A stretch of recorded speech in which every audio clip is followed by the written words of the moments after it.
Excuse me, I have a little cold. Oh, yeah. Over, Well, you've so, got some, yeah. got some water, so feel free. Good evening. How are you all? Oh, your microphone is off on the other side. Well, that's okay. But good evening. Our guest this evening is George Condon. And George, I have known for a number of years, and always enjoyed his reporting, and enjoyed him and called him a good friend. And so he was willing to come over tonight and talk with you all. And George is working for National Journal's publication, Congress Daily. And he'll tell us about his reporting, and reporting is a career and what it is like these days. But while we were sitting and waiting for us to begin, we were talking about an event that and I learned something I didn't know from George. We were talking about Martin Luther King's assassination and what it was like in Washington at that time. And he was talking about, he was a student at Georgetown, and he interviewed a student who, was he a student at the time? Yes. Well, my first interview with him, and the lesson of this is pay attention to who you meet in college, because they might end up mattering later. You're going to have to guess who the person is that he interviewed. When I was a freshman at Georgetown, I was sent out to do, for the Hoya, the school paper, a memorable 3-paragraph story to interview the head of the Student Athletic Commission, Georgetown was upgrading football, which, very relative terms, it certainly wasn't Division I, but they were going to give scholarships and so on.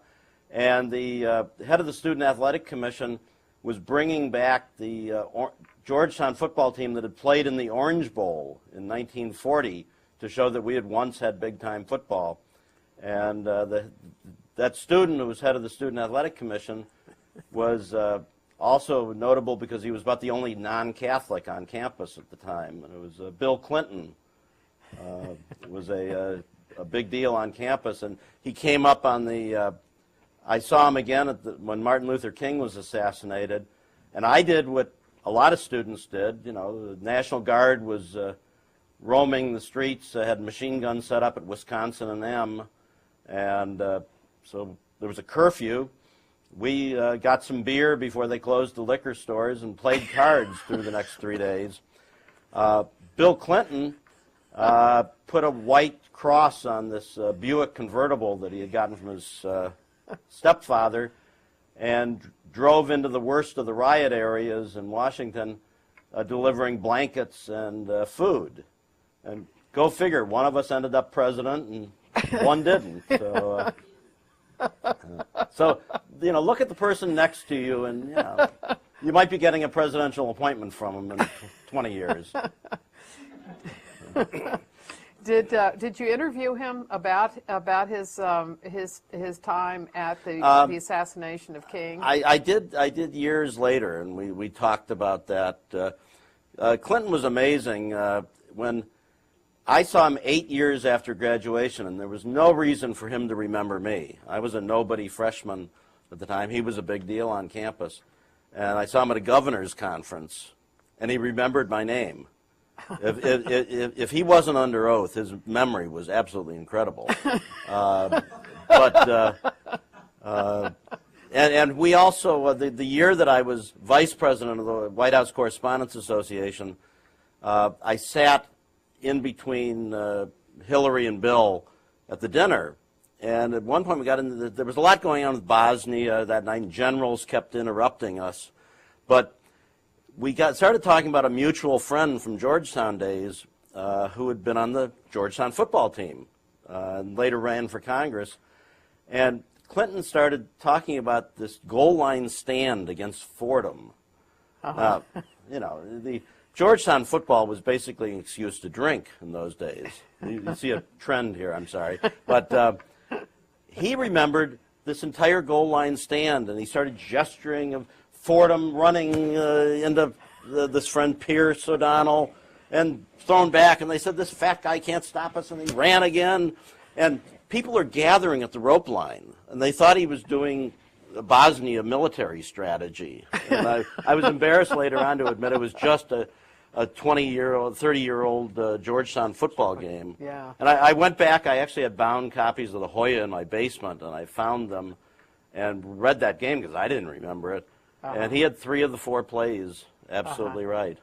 So, yeah. Well, he was known for a good memory, except selectively Yes. here and there. How many presidents have you interviewed? this is my 7th.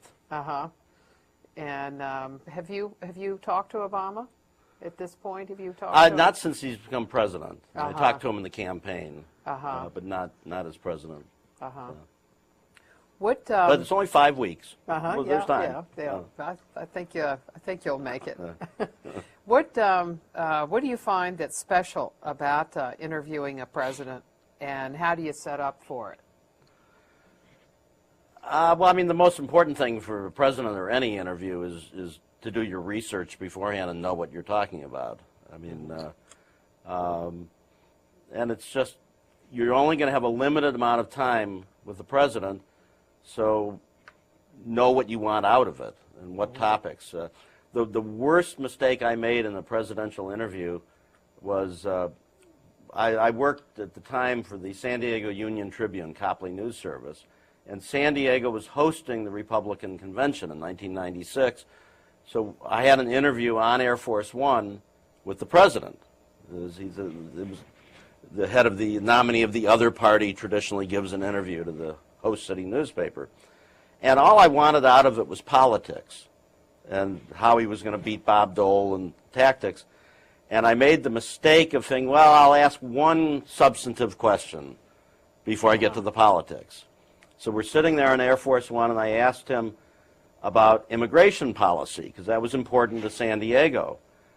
And the president said, well, let me make 6 points about that. And then he started talking, and he got to the 3rd point, and I realized I was going to run out of time.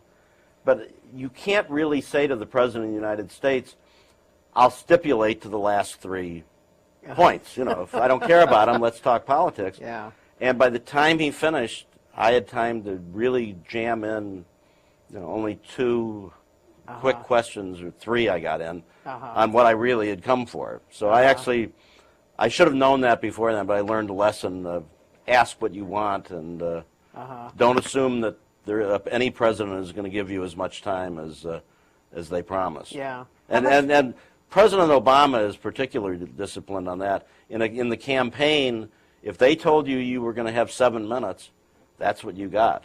And usually you could sort of filibuster and get more time with the candidate. But, I mean, what marked his campaign and him personally was a great discipline. How do you think they switch from one to another and segment those interviews in such a short period of time? I know that that Obama one day did a series of 5 interviews with the television reporters. Right. He wanted to do all of them to talk about the stimulus program, but you can tell us what happened to those interviews. Well, I mean, designed to talk about stimulus. Well, that's right. That unfortunately for their timing, it was the day that Tom Daschle was forced to drop out, so that became the focus of the questions. But they know they're going to get the same questions from every reporter, and they just have to try to make their answers look fresh. That used to really bother Ronald Reagan. He hated giving the same speech over and over again because it started boring him, and his staff and Mike Deaver had to say, no, this is the point you're making. And nobody was better at that than George W. Bush. When he ran for governor in '94, there were 3 points he wanted to make, and that's all he would make. No matter what reporters asked, he would make the same points again. And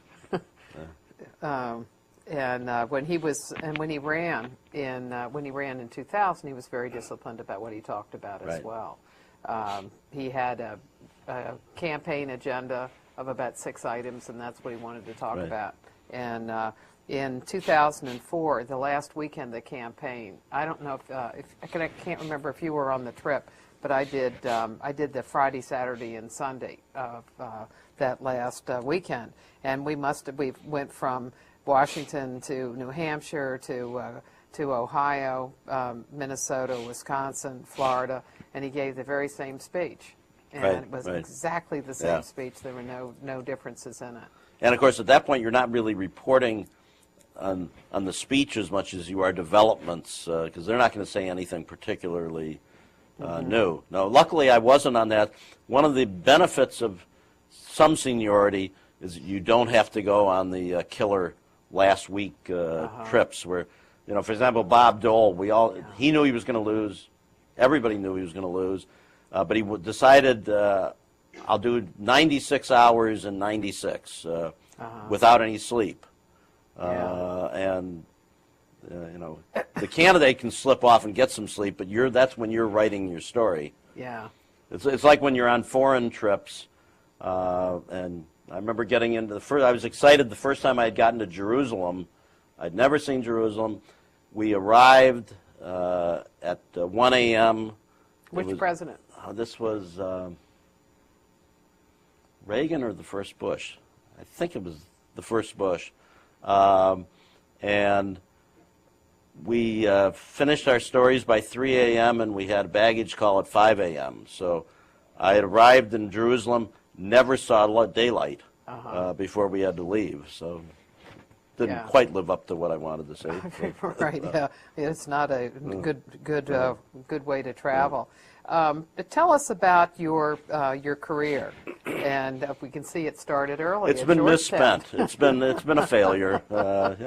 My parents are very disappointed, but you've had a great career, and have worked in different types of media. Yeah. Well, I'm from a newspaper family. My father, who just turned 92 and just finished another book, was a columnist and reporter at the Cleveland Plain Dealer, and 43 years at the paper.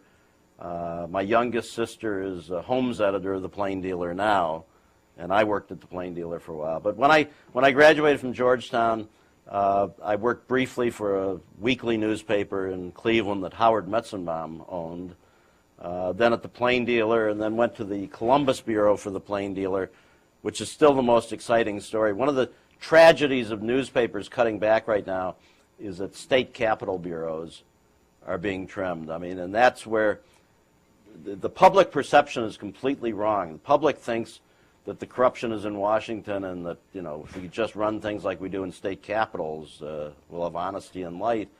There's far more corruption in state capitals, far more influence by lobbyists. And yet every newspaper in the country is cutting back how much they're reporting. And the amount of corruption that's not being reported now is really bad for democracy. But anyway, I covered the Ohio State Capitol, and then went to work in San Diego for the San Diego Union. So I got to cover Jerry Brown and California politics, which was fun. And then came to Washington in '82, and was with Copley for 30 years until, sadly, they closed the Bureau just a few months ago. And I've been with Congress daily covering the White House since January. So. What drove Copley to that situation? What are some of the dynamics here? Well, I mean, you've got, it's a cliche, and I hate to use it, but it really is sort of a perfect storm for newspapers. You have a lot of newspapers foolishly spent too much on other newspapers, like Knight Ridder buying McClatchy, New York Times buying Boston Globe, Gannett buying Des Moines Register, even the people that bought Reader's Digest, paid $2.4 billion, way more than it was worth. So you have that debt they have to service. Then you have a generation coming up that does not have the newspaper habit, so you're not getting new readers. Then you have the technological changes, so that classified advertising is where a lot of newspapers make a lot of money. Well, we foolishly let Craigslist innovate instead of us doing the innovating. I mean, we could have done that. Our ownership was not smart enough to do that across the industry. Didn't see it coming. Then you toss in the worst recession, which is leading to possibly a depression, which by itself would have had us in trouble because advertisers scale back. So all those things combine so that newspapers are not making the money that they need to make, so they try to scale back staff. So we had 11 people covering Washington for our newspapers. Then it went down to, it was three at the end. That? We had 11 in 2005 when we won the Pulitzer Prize. So.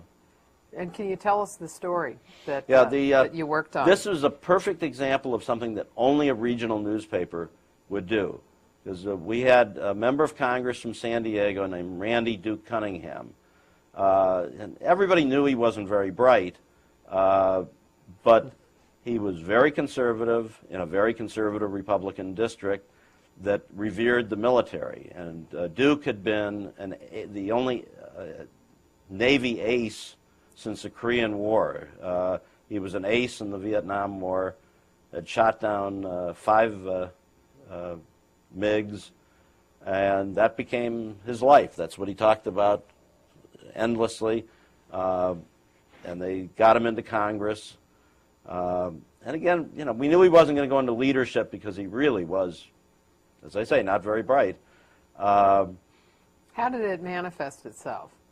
Oh, he'd just say incredibly stupid things.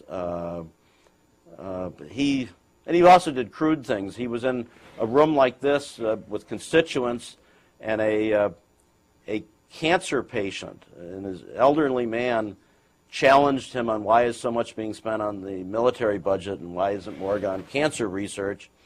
And I don't want to offend the students by repeating what he said, but he went like that to him, and which is very congressional, giving the finger to an elderly cancer patient, and used the F word with him. Now that's not bright. That seems fairly suicidal for an elected official. He reminded me of a councilman we had in San Diego who, when they were debating putting in 9/11 as the emergency number, raised his hand in the debate and said, "Well, I'm confused." He said, "How are you going to dial that? My phone doesn't have an 11 on it." I said, 1, 1. Oh, okay. So being smart is not always a standard for getting into public office. But Duke got himself onto the Appropriations Committee and the Defense Committee, Military Committee. So he was involved with the contracts and earmarks, and a lot of that budget went into what they call the black budget after 9/11. So there was very little scrutiny. And that would be intelligence and things that it wasn't going to become public. Right. Yeah. And he ended up basically, we got onto the story by accident because he sold his house to a contractor, and the price didn't look right to us. Number one, it's unusual that you would sell your house not to another couple, but to a defense contractor. And then the defense contractor sold the house 6 months later for $700,000 less. And what he had done, it turned out, they're all in prison now, was sell the house, and it was a bribe, pure and simple, to funnel this $700,000 at a minimum to the congressman. Yeah. And it turned out his greed knew no bounds. When I would imagine that every student here tonight probably bought a laptop, and you either bought it yourself or you asked your parents to buy it for you. You got it. Well, in the Cunningham family, it worked a little differently. When his daughter was going to college and wanted a laptop, the congressman called up the defense contractor and said, "Buy my daughter a laptop." And he did, charging the taxpayers. When the laptop broke, Duke called the contractor and said, fix it and buy her a new one. When he wanted the car, he called the contractor. He wanted a little video game thing that Your PlayStation? bought it. Vacations, prostitutes. There was no end of it. There was one. I don't want to make this too long, but there was one story where we found the contractor did say no to Cunningham. They went out to dinner at a restaurant, the Capitol Grill here. Duke told the Vietnam stories again for the millionth time. They went to his boat that another contractor had bought for him to live on in the Potomac here. And in the warm weather months, Cunningham put a hot tub up on the deck, but he was either cheap or too stupid to know how to fill it with clean water, so he would just siphon water out of the Potomac and fill the hot tub and never change it in the whole season. And he had this mistress who was a Baltimore flight attendant, and she was there that night, and the contractors came over, and they're all wearing coats and ties. And then Duke got up and said, well, let's go in the hot tub. And he stripped naked, which was not a pretty sight. This guy was out of shape and in his 60s, and wanted all the contractors to join him in the hot tub naked. Yeah. And that's when look at the hour. It's time to go, and they just drew the line. They would not get into a polluted hot tub with a naked congressman. Corrupt They'd give him congressman. millions of dollars, but they would not do that. They had standards.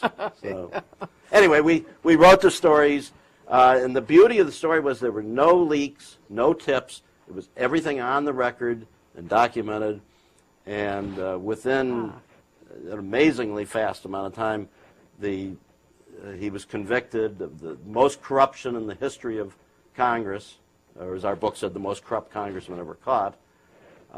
Both contractors that bribed him were in prison. Another contractor in New York is in prison.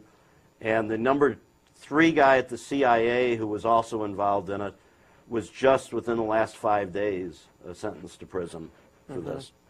So, How long did it take you? How many of you were there, and how did you organize the coverage, and where did you start?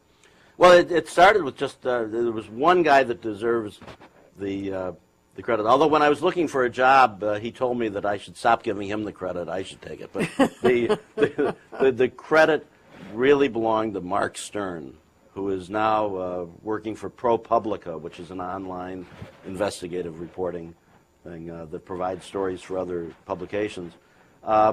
Mark just didn't believe Cunningham on some filing about who had paid for trips, so he started just on the internet finding out everything he could. And Mark considers this a failure because he never did nail down why Cunningham went to Saudi Arabia on a trip. But out of frustration, he said, I'm going to launch a lifestyle audit. And he just wanted to see if any change in his lifestyle. And everything was online in the San Diego County property records is where he saw the house sale. And he just followed that and went to the website of the company that had bought the house. It was listed as, I think it was 525 New Hampshire Avenue, Inc., out of Las Vegas. And we recognized that as a Washington, D.C. address. Yes, right. It was the address of MZM Contractors, which also had 525 New Hampshire Avenue. Oh, I see. So it's just that, and then developing sources and just following the records. So. How long did it take? Oh, and also helped that that Cunningham gave him an interview and said things in there that were provable lies that we could prove. When did it start? Started in May of 2005, and the first story in June, and then a series of stories that followed very quickly. Did you start with the House? Yes. And when did the government get involved? Oh, the deputy U.S. attorney in San Diego. The story appeared Sunday morning. He went out for his run, or bike ride, which took him past Cunningham's office, came back, looked at the story, and immediately called the U.S. Attorney and said, we want to start. And there was an investigation within 24 hours where 3 U.S. attorneys were involved in subpoenas and raids on the congressman's house, boat, and office. And actually, one of the things they found on the boat, which they didn't know, the FBI didn't know what it was. And thank God one of the contractors, realizing he had been caught, told him what it was. It was what they call the bribe menu. The congressman and the contractor had gone to lunch, dinner, I forget now whether it was lunch or dinner, at a restaurant in Georgetown on Wisconsin Avenue, the grill, the Metropolitan Grill. For the Daily Grill? Daily Grill. And Cunningham wanted to make clear to him what he expected in bribes. So, because he had to pay off something on fixing the boat, so he listed on one side of congressional stationery how much money he expected, and in return he'd get how many millions of dollars in contracts in earmarks for him. And it was in sort of shorthand, so the FBI didn't realize what it was. But once it was explained, how many congressmen are stupid enough to do a bribe menu on their stationery? So I said he wasn't very bright. So. And when was the trial? It was within a year. I actually don't remember the so exact it was date. fast. The whole, it was very the whole fast. Thing was very fast. Because the evidence was so overwhelming. Yeah. And the contractor knew that he was caught, and he helped the prosecution to get a shorter sentence. But Cunningham ended up with an 8-year sentence, which is the longest sentence any member of Congress has ever gotten.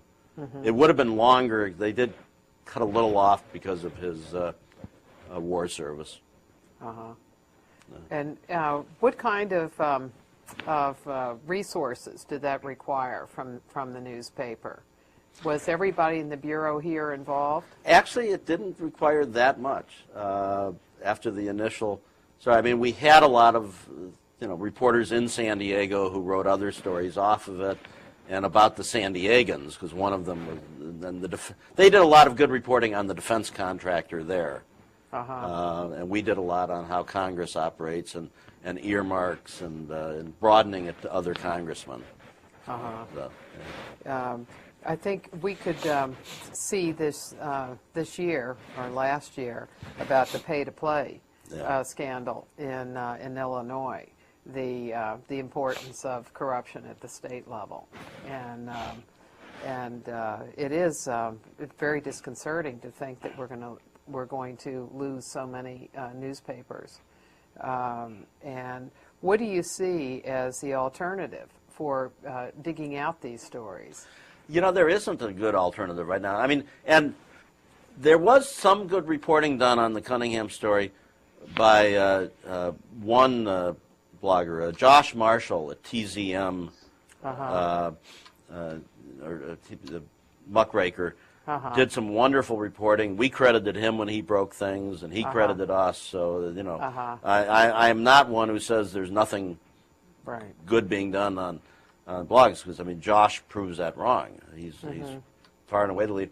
But the reality is most of what you see on the Internet is linking to newspaper stories. And there are very few places that can throw the resources into stories that newspapers can, where you can, in some cases, not in ours, but to devote 2 years to developing a story.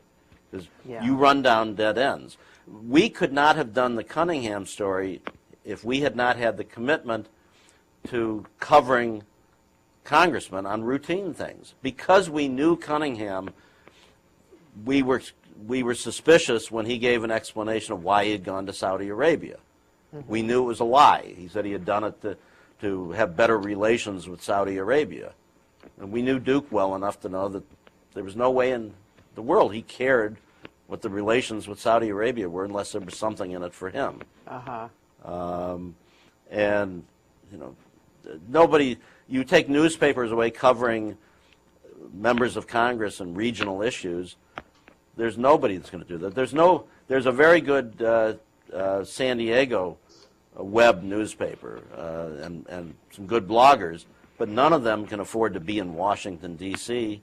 and following the routine. And if you don't follow the routine, you don't get to know them and to see the signs of corruption or the good things. I mean, we have members that do good things for the community.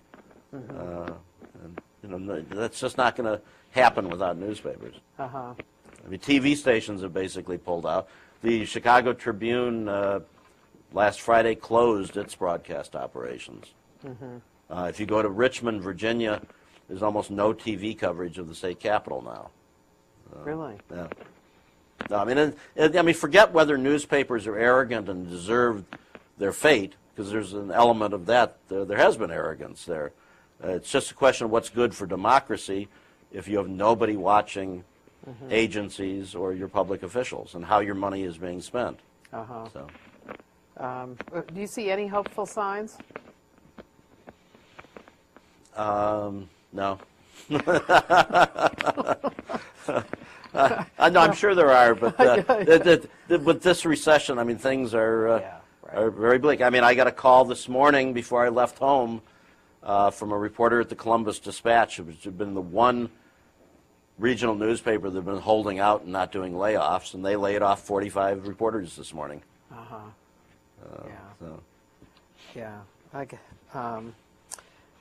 Well, actually, there are hopeful signs.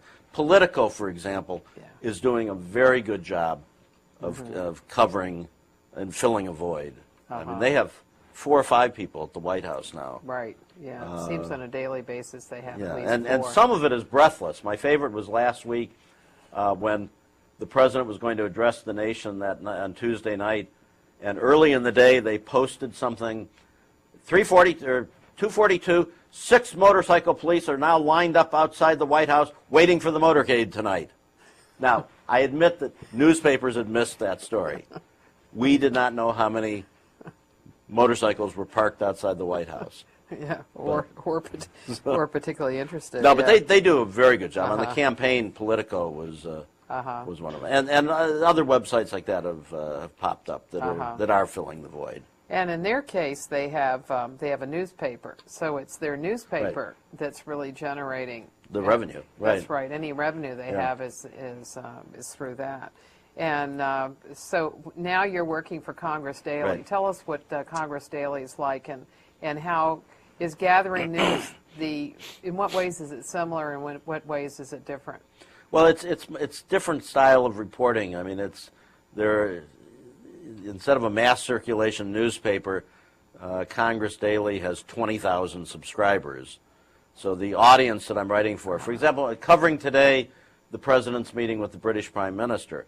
And I love foreign policy. I've reported from 88 countries, and I love watching foreign policy develop. But our subscribers, which are members of Congress and lobbyists and other reporters, they have no interest in whether there is a special relationship between Britain and the United States. Wouldn't they be interested, say, if there are going to be some kind of contracts involved? Readers. I'm so new to the organization that that hasn't come up yet. But they did care that the president was talking about the economy in there, and that's what I went heavily on.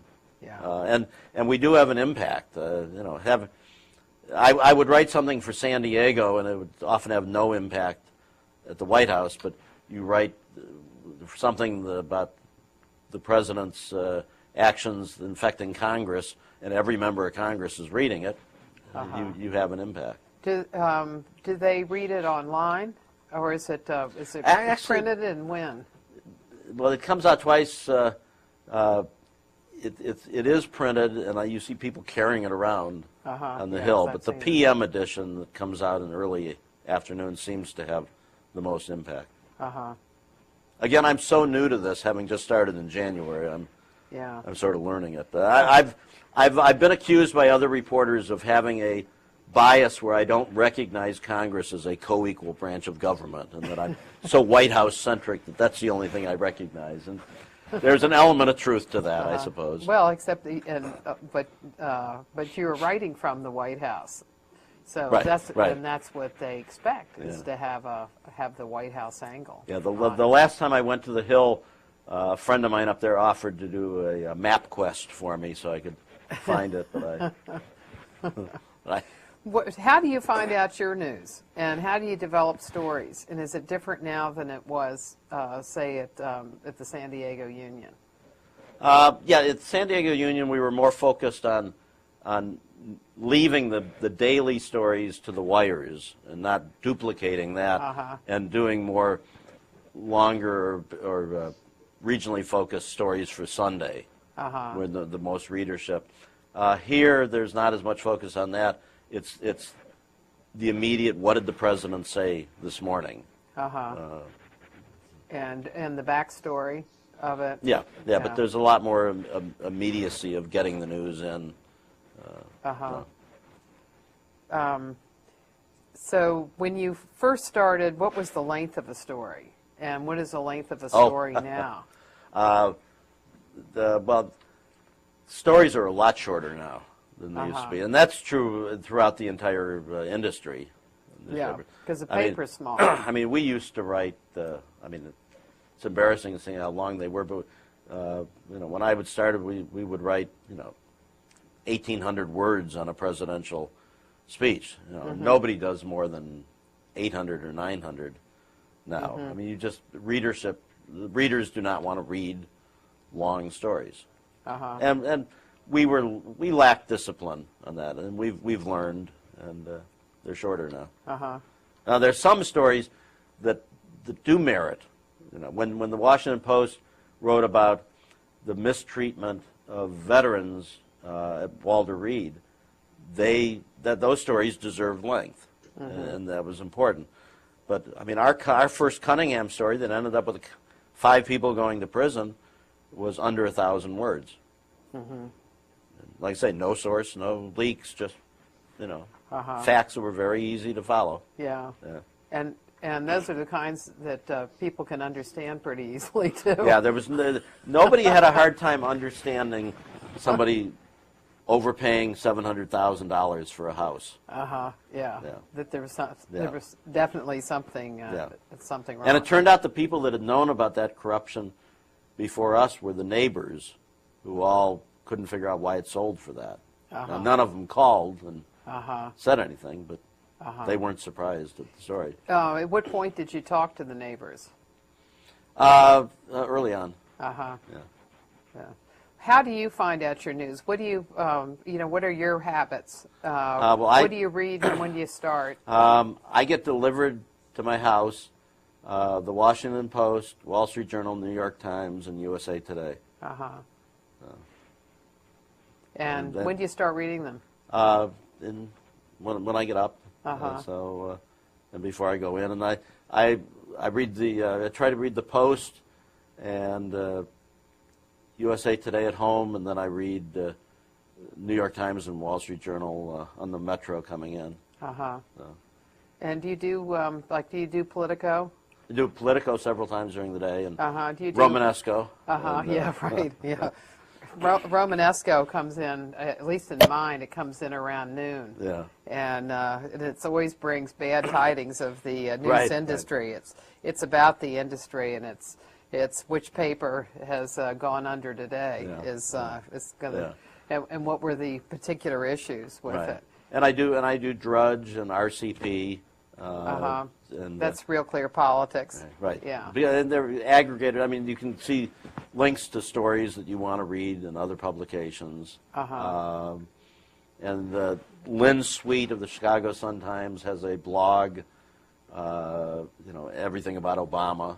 I take a look at that. Although she's been sort of focused on Roland Burris in recent days. He's the story that keeps on giving for Chicagoans. Yeah. And I guess he's going to continue too. Yeah. He's keeping his feet planted right here in Washington. Yeah. Yeah, and then depending upon, when I have time during the day, try to look at Huffington Post. What do you do during the day in gathering news? Kind of, what do you do developing a story in the morning, and who do you talk to? Well, actually, one of the things that I'm having a problem with, this is the first time where I've actually worked out of the White House basement, as you well know, near where you're sitting.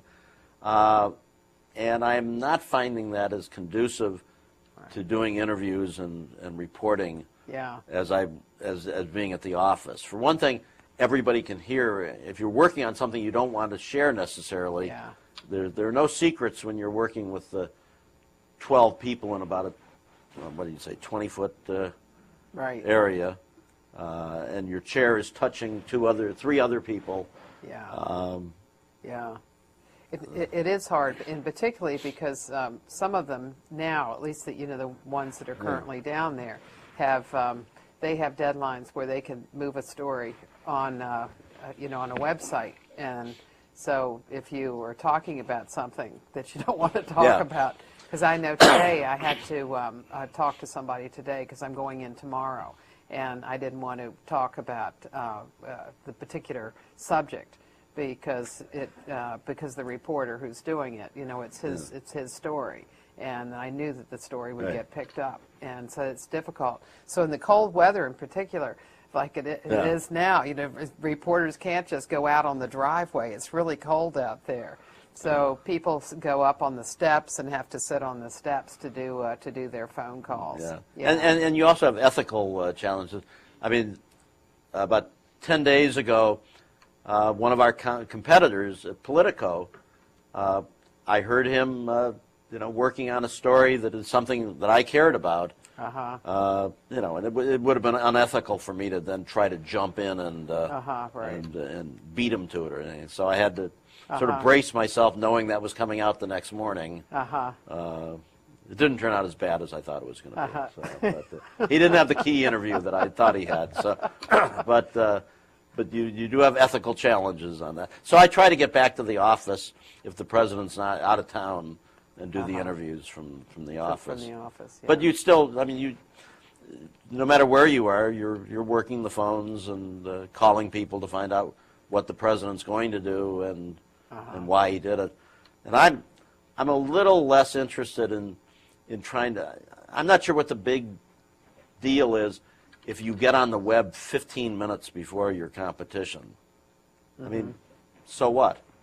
I'd much rather have the story on why something happened that puts it in some context instead of having what am I going to do? Spike my BlackBerry and do a victory dance because I beat somebody by 40 seconds or something? That doesn't make sense. But let's go to some questions. Okay. And you guys have some questions?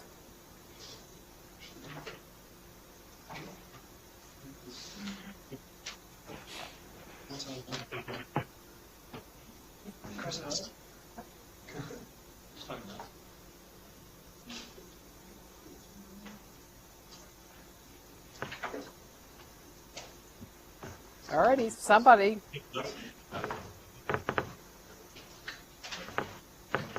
What are your obligations and responsibilities as a White House reporter, and what in turn do you expect from the president as far as his obligations and responsibilities to the public and to the press? Well, what I expect from the president, I'd love to say give me a few exclusive interviews, but all you want as a reporter, from a president and from a press secretary, is to tell the truth.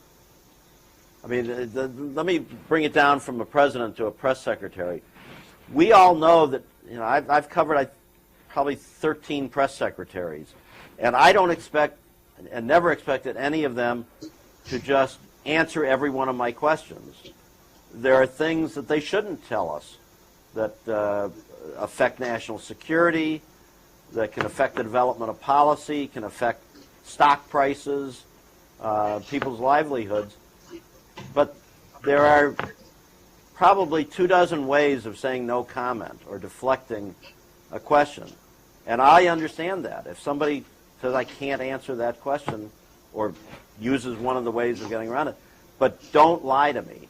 Don't, and some press secretaries have out and out lied, and not on matters of national security. You can get into a long discussion on national security and troops' lives on whether you can lie then. And once you lie, your credibility is shot, and we're not going to believe you on anything. And then it will get testy, it will get nasty, and it's a very bad relationship. Now, for a president, you just want him to do his job. He's not there to make my job easier. If he wants to, that's great. But he should be just doing his job. And in his job, what kind of obligation does he have to explain what he does to the public? Well, if a function of a good leader is bringing the people along with them. You cannot bring the people along with you if you are not a good explainer. And one of the things that we already see about President Obama is that he's a very good explainer. I thought that speech last week was very effective in explaining to people why some of his policies are going to be followed, what the ramifications are, that there are going to be tough times ahead. And here's why I share your anger about bailing out people who did stupid things, but here's why we have to get the credit eased up. Here's why it's important to you that we're doing these bailouts. He, of course, didn't use the word bailouts. So, you cannot be a good leader if nobody knows why you want them to follow you. I guess the corollary to that question was, what are your responsibilities to the public? Or your readers? Well, part of it is the same, to tell the truth. You do not to think that you're the story. For example, any reporter who starts whining about, it was so hard getting this story, and too bad. Nobody cares about that. Just do your job. You got to, and you have to tell the truth, and not have any kind of partisan angle that you bring into it. And people never believe us that we don't. In my own case, I have never had, in 30 years as a reporter, I have never had a discussion with another reporter about how we were going to vote. No matter how many beers we might have had on a campaign trail, never have had that discussion.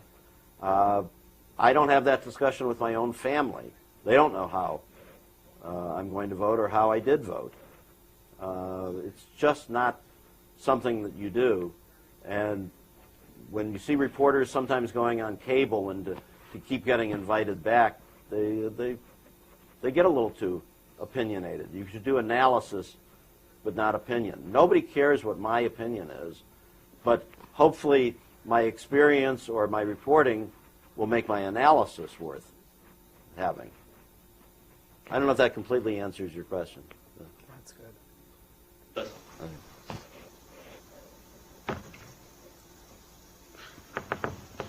Another question here?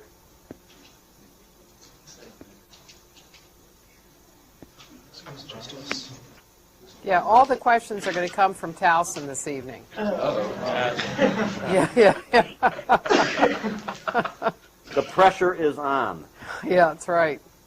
What kinds of questions do you normally ask the president? Is there like a set of questions that you normally go by, or do you look at current events and current issues? Oh, well, it depends on what type of interview you're doing. When had an interview with President Bush once, where the president of Mexico was coming the next week. In San Diego, we obviously cared about that, so that was the topic for the interviews. You didn't ask anything else. When I'd have more casual conversations with the president, you might range from everything to, why don't you read more newspapers, to baseball, to his approach to an issue, or how he thinks his presidency was affected by this event or that event. So it really, there's no set piece. If you're, one of the things that you always want to know is how a president approaches decision making. How does he think? How does he analyze?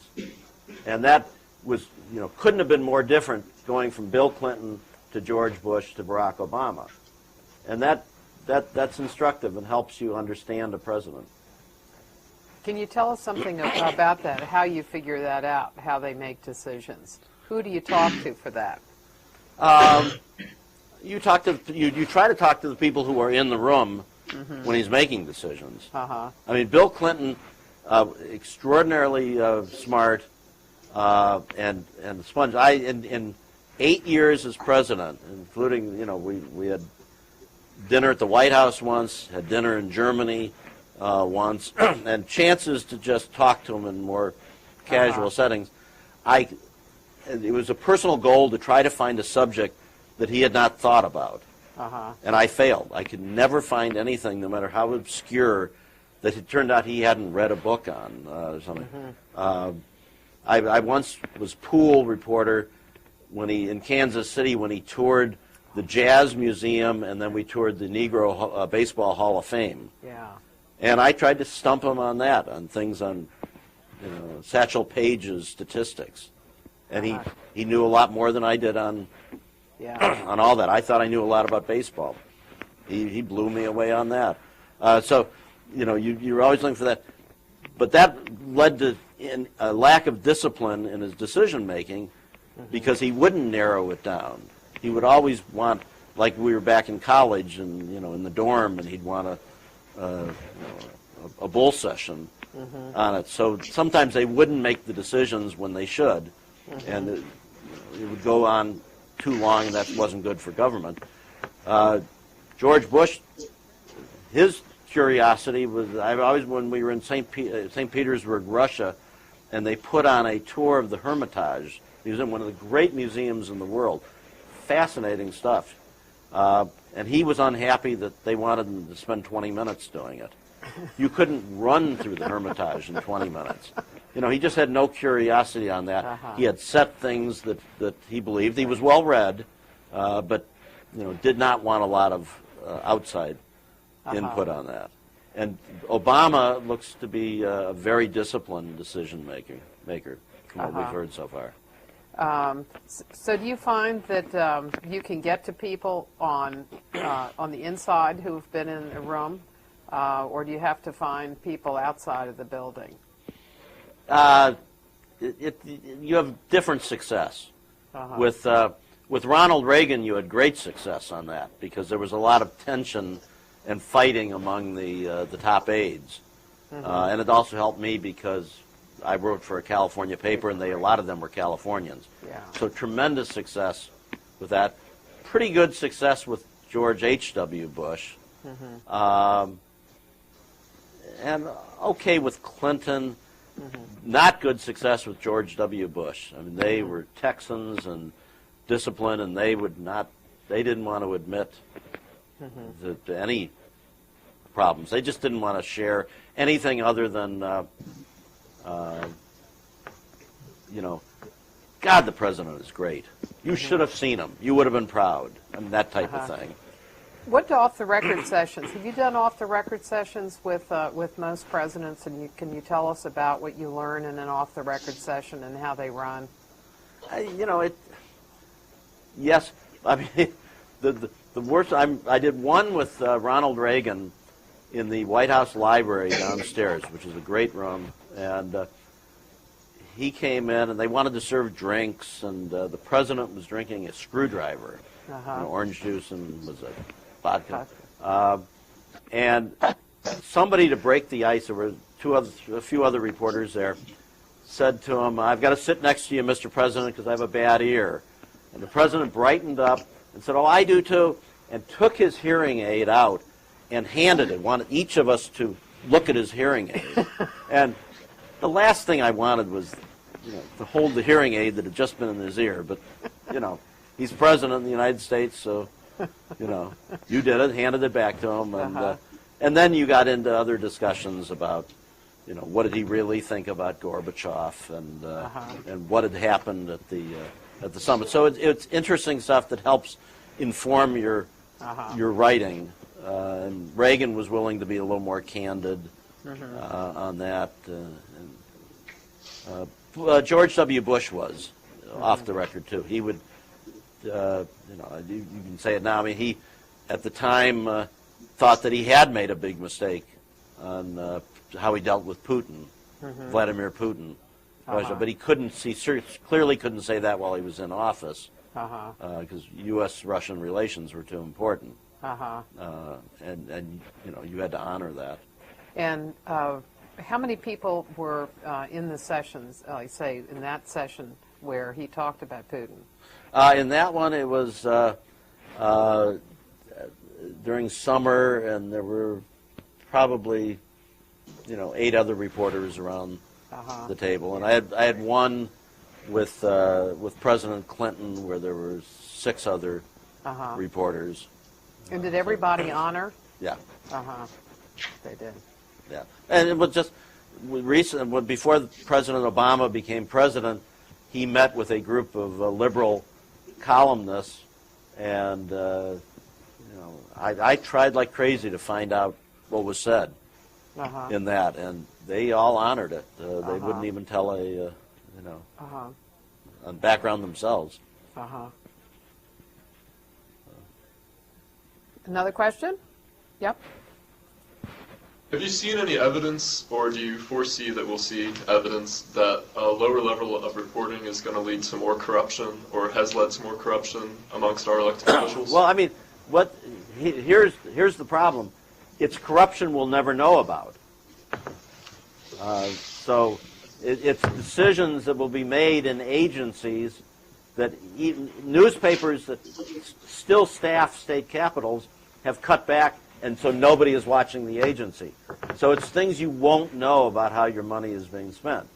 And it's just common sense and human nature that if people know they're not being watched, they're going to cut corners.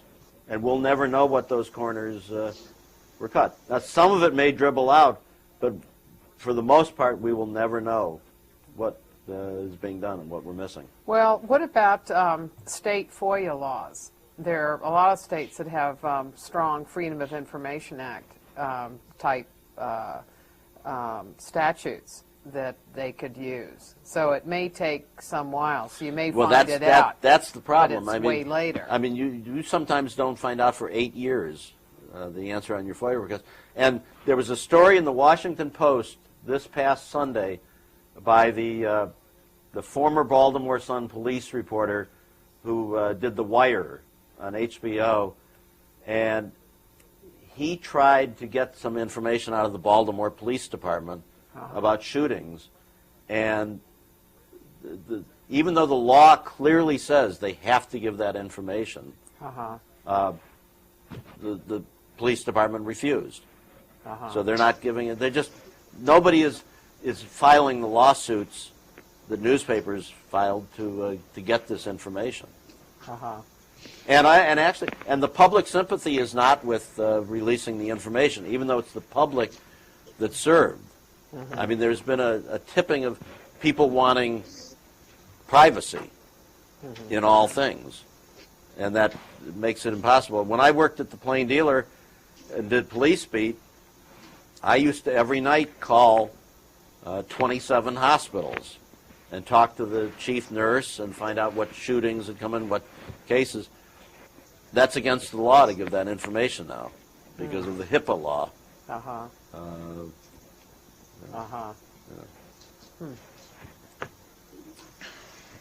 Another question? To help or hinder the fact that corruption still continues to go on. Journalists tend to be the first ones to find out about the issue. I missed the beginning of the question. The shield laws that should be coming about. Yes. I feel like help or hinder the situation of preventing corruption in our government. Oh, shield laws are definitely a help because if if you have to disclose, if a source knows that you have to disclose his or her name, you know, they want to protect their own livelihood, so they're less likely to come and talk to you. So it's definitely a hindrance not to have those. Do you think that there will be a federal shield law? Boy, you know, I have not seen the sentiment in this new Congress to do it. I thought it was going to happen last year. I hope it will this time, but I haven't done any reporting to see whether the because it's the had new some committee chairs and so on. bipartisan support. Yeah. One of the roles that you've had that we haven't touched on is, although we've mentioned, is that you served as president of the White House Correspondents Association. Can you tell us about the association and what it does? Well, the association had fallen into sort of disuse and only existed to do the dinner every year, the White House Correspondents' Dinner. And in the mid-'90s, we tried to reinvigorate it and did, so that it now is the main body that deals with the White House on our working conditions and information and so on. And I was there at the beginning of the Clinton administration when it was just hell, because they tried to clamp down on information. They, on the inauguration day, closed down the what's called the upper press office, where you couldn't even go to the press secretary's office. And they fell into one trap that we discovered a lot of new administrations do, where they don't understand the difference between politics and governance. And the example was, reporters tried to find, one reporter wanted to know what Bible President Clinton was going to take his oath on, his hand on. And they didn't give an answer for a long time on that because they couldn't quite figure out how to spin it. And they didn't understand, reporters didn't want to be spun. Sometimes you just want facts. And that's why the most successful press secretaries understand the difference. Mike McCurry and Marlin Fitzwater, who one Republican, one Democrat, understood that you're there to serve the public and to serve, and just say, here's the policy, here's what the policy does, and leave the spinning to other people. Now, they could spin when it was required, but they also understood that. And some press secretaries that I could mention just never quite got that it was governance now. This isn't the campaign. You know, we talk about a perpetual campaign, but the public deserves governance also. Right. Yeah. So the Correspondents Association deals with those, everything from the seating to in the briefing room. to fighting for access. And one of the things that we fight for is the public doesn't believe us in a lot of things. Our credibility is not high, so we don't like to put things on background. I had to do a story last week advancing the president's speech, and I needed a quote from the administration on what the president hoped to get out of it. And this is pretty boilerplate stuff. It was the president's going to talk about the economic challenge facing the country and how we get out of it. And the administration person I was talking to insisted it had to be on background. Worthless. I mean, why would you put something like that on background? There's no secrets or anything, but that's their nature. Everything has to be on background. And people look at that and say, oh, well, you made that up. Nobody really said that. So we didn't use the quotes. So you're continually sort of educating them on that. Do you think that in a lot of administrations they want to use background because they think that it means that they're going to get attention and their president doesn't want them to have attention? Yeah. Is that one of the major reasons? I don't know if it's a major reason. It's also to protect themselves from getting in trouble. But my favorite story on that was in 1983, Ronald Reagan went down to Cancun. And it was a big world summit, developing and developed countries, a so-called North-South summit. And Secretary of State Alexander Haig briefed us in the White House hotel, and they had ground rules that he had to be identified as a senior administration official, not Secretary of State. Well, the local Mexican newspaper didn't quite understand American rules, so their story said senior administration official. Says this about Mexico. Then in boldface before the story started, it said, U.S. Secretary of State Alexander Haig briefed reporters, but we had to identify him by rule as senior administration official. So in this story, the senior administration official is Secretary of State Haig. And then the whole story just said senior administration official. And they weren't being cute. They just didn't understand American rules, and they were trying to explain it. So, And and what we've happened? we've had briefings that I've attended where the White House press secretary, Marilyn Fitzwater, was briefing us and then said, okay, on camera, live TV, he said, okay, now we're going to go on background and so-and-so will talk to us. So even though he had announced on live TV who the briefer was, we had to, in our stories, say senior administration official. Well, that It gets silly. and it happened in this administration when they brought Yeah. out a senior administration official to talk about the Right. executive orders on Guantanamo, and the name throughout was people were referring to him as Greg, and even Yeah. the press secretary later on said the briefing that you had Yeah. this morning with Greg Craig. Yeah. I mean, it's why It was people the White think- House counsel. Why people think we operate on very strange rules in Washington, because we do.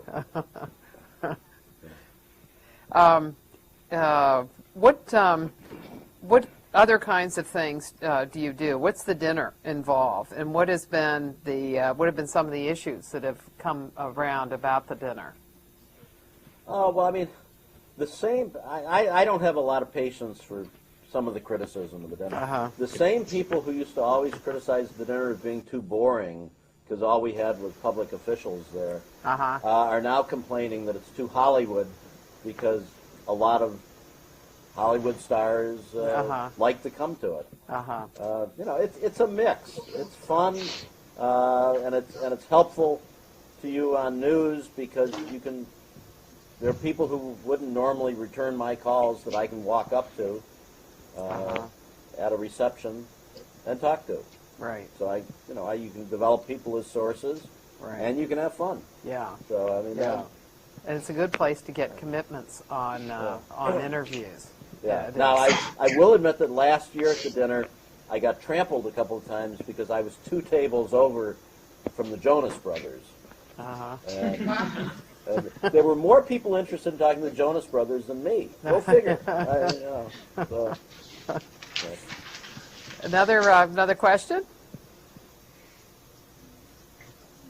Do you view yourself as a reporter or investigator? And what are the biggest challenges and limitations you have in finding information? You know, every reporter is an investigative reporter. You know, you're always trying to get to the bottom of things. That doesn't mean you're going to put people in prison, but if you can investigate why a policy was formed, and that's a service. I mean, people are reporters because they like asking questions. I mean, I loved being a reporter in high school because I could go up to the principal and ask why something was done. And the average student didn't have that kind of access. So, you know, I can go up to a mayor, a governor. That's a tremendous thing, and you should honor that by asking questions that you think people either would ask if they were in your place or should ask. And the biggest hurdles are, well, 2 things. One, it's harder and harder to talk to actual policymakers now because there's so many barriers now, so many people that between you and the people you want to talk to. And the other thing is, you know, the drive for more and more privacy and keeping things that should be public record away from us. I mean, again, go back to the example that was in the Washington Post about the Baltimore Police Department. I mean, they have succeeded in keeping information about police shootings out of the public record. If there's anything that should be public record, it's when there's a police shooting and somebody loses their life. You cannot now find out whether or not this was the 5th police shooting by that policeman. That doesn't serve the public. Mm-hmm. Yeah. What we were talking about press secretaries a little while ago. What do you said you expected them to tell the truth? What other kinds of things do you expect them to do, in terms both of being facilitators of information, like hooking you up with people who are knowledgeable about issues, and also in their briefings? Can you talk about both of those kinds of things? I want them to get back to you. I want them to be responsive. I mean, I have enormous respect for a good press secretary. For one thing, I don't think most reporters would make good press secretaries. It's a much different skill set. But the hours that they have to work, Robert Gibbs is at the White House by 6 a.m. every day. He rarely leaves before 7:30, and he does that every day. He's got a family at home, a 5-year-old son that he hardly ever sees.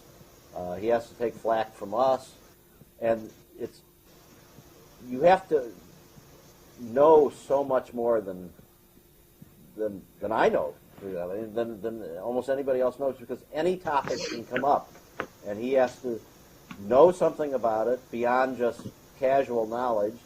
He has to know what he can say and can't say, and if he just says something a little bit wrong, he can affect the stock market, the value of the dollar, U.S. relations with other countries, the lives of service members, intelligence officials.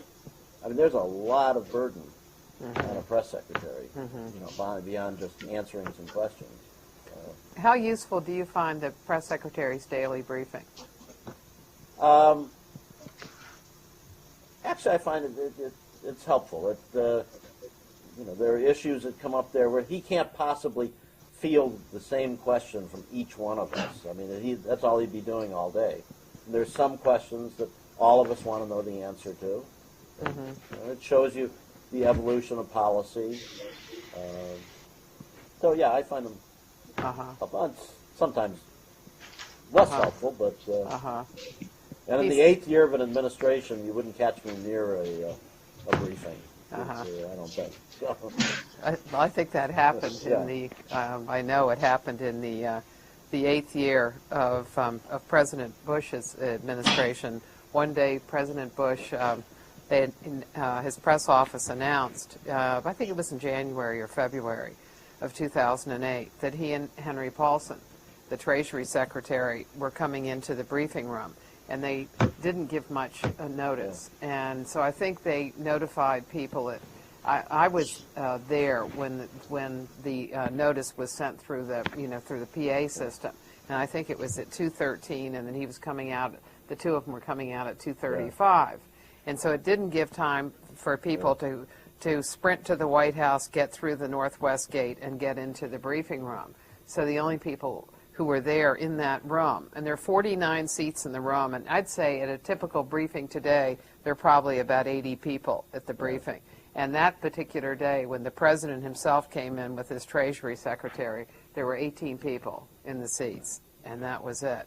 And that is what happens in the 8th year. And now we're seeing what happens in the 1st year, and particularly when there's a great deal of policy on the table. Because there are an enormous number of people. Actually, the one complaint that I do have about the new administration, it came up because they gave so much notice before his first press conference. It was announced, I think, on Thursday. You signed up on Saturday, and it was Monday night.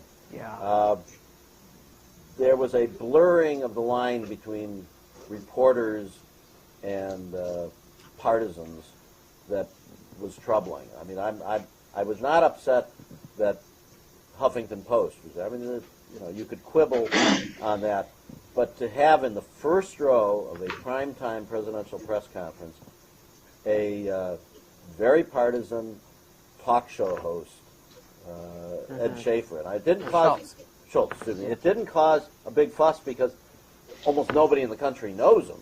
In fact, I just got his name wrong. I mean, but it should have been criticized if President Bush had had Sean Hannity in a front row seat at his press conference, there would have been howls. There would have been protests. You're ruining this. But, you know, there was a double standard here. It should have been criticized. You know, it is not a press conference is not a place for partisan hacks. Not a place for somebody who wants to get up and say, you know, Mr. President, why are you so wonderful? Do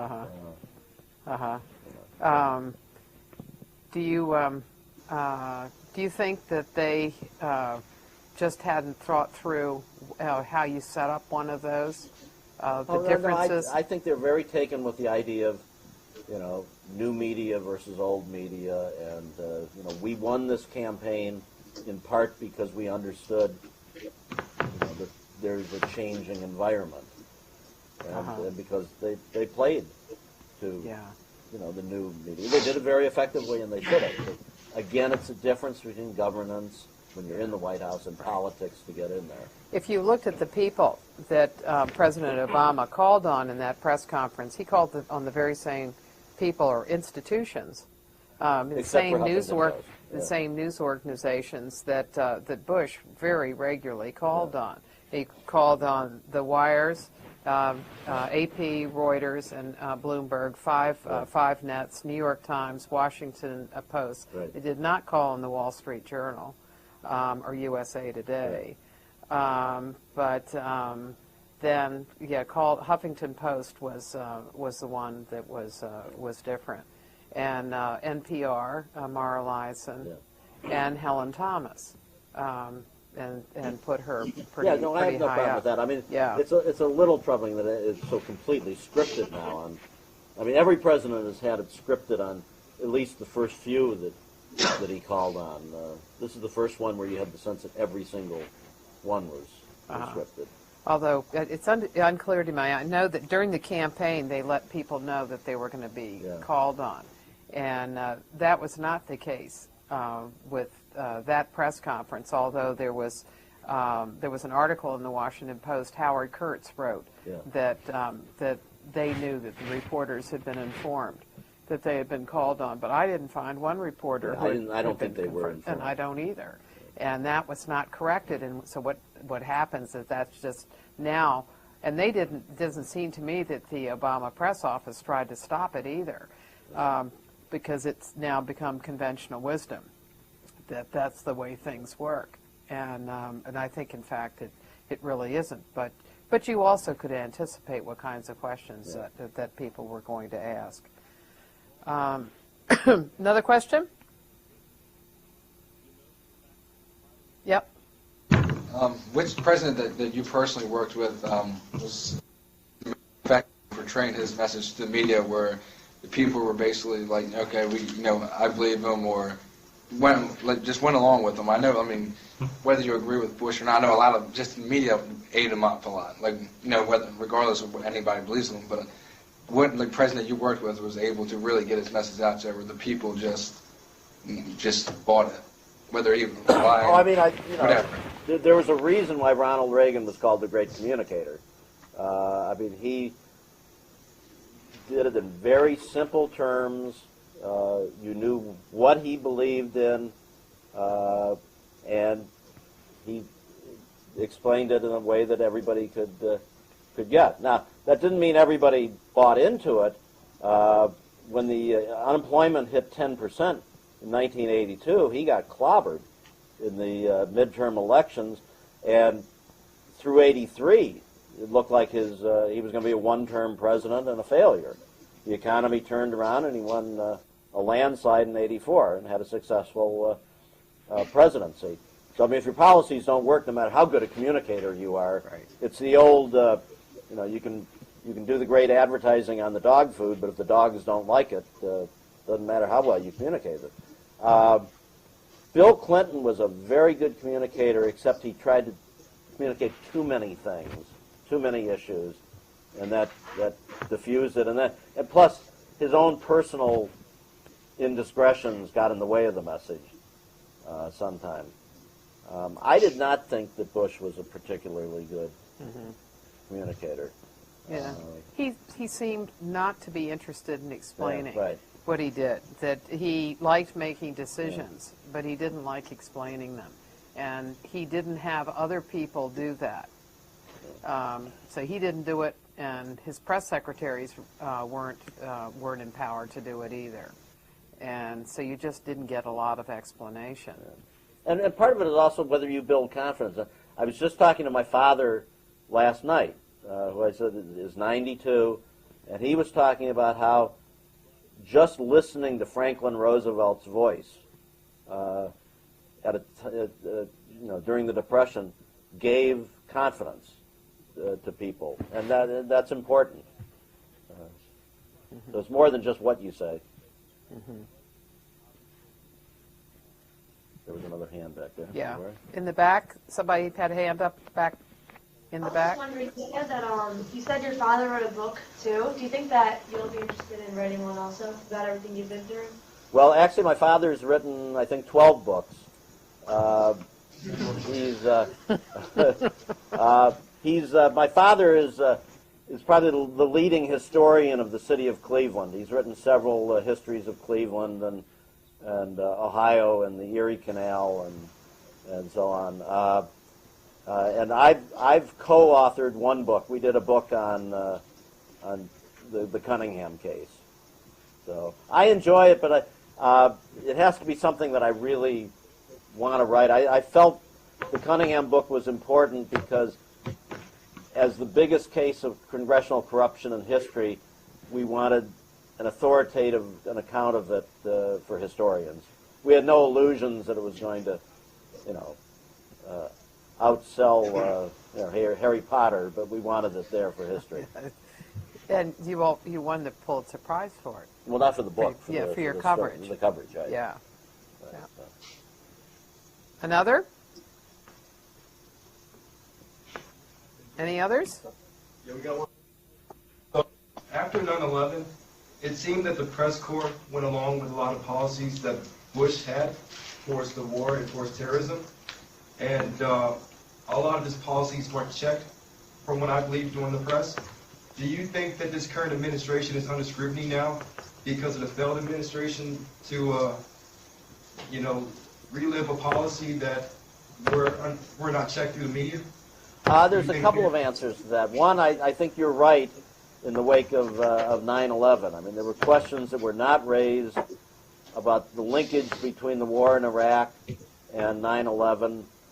They were raised by some people, and everybody points to accurately the Knight Ridder stories were very skeptical. But we're supposed to be skeptical and not buy the party line. And in too many cases, and I think the New York Times was the worst offender, we went along. And actually, that's one of the problems in the reduction of Washington coverage here by so many newspapers. They say, why should we spend money on it? We pay money for the New York Times. Well, guess what? The New York Times is not always right. We all ran their coverage in San Diego and elsewhere about the war, and it was wrong. With Obama, I don't think that the scrutiny is coming because of what happened with Bush as much as it is it's natural, it's in our nature, and you have, because especially on cable TV, there was a tilt toward Obama in the coverage. I mean, watching MSNBC was embarrassing. Going after Hillary and defending Obama, it did go over the line, and that's on this level. I'm at a reporting level down here.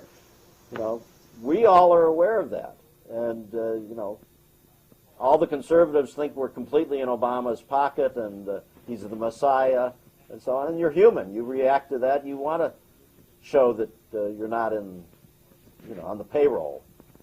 But that doesn't mean you take shots when they're not deserved. But you certainly are tough.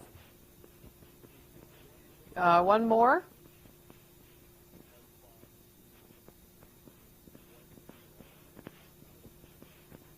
We wore him out. Yeah, okay. Well, thank you very much, George. I really appreciate it.